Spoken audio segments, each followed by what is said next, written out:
अथ तृतीयोऽध्याय कर्मयोग। श्रीभगवानुवाच लोके हस्मिन् द्विविधनिष्ठा पुरा प्रोक्ता मया नघ ज्ञानयोगेन साङ्ख्यं কর্মযোগেন যোগিনম। ভগবান বললেন, হে অনঘ, ইহলোকে দ্বিবিধা নিষ্ঠা আছে, ইহা পূর্বে বলিয়াছি। সাংখ্যদিগের জন্য জ্ঞানযোগ এবং কর্মদিগের জন্য কর্মযোগ।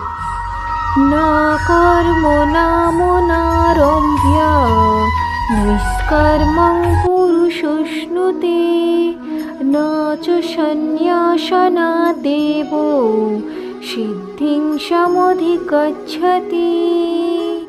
ভগবান বললেন, কর্মচেষ্টা না করিলেই পুরুষ নৈষ্কর্ম লাভ করিতে পারে না, আর কর্মত্যাগ করিলেই সিদ্ধি লাভ হয় না।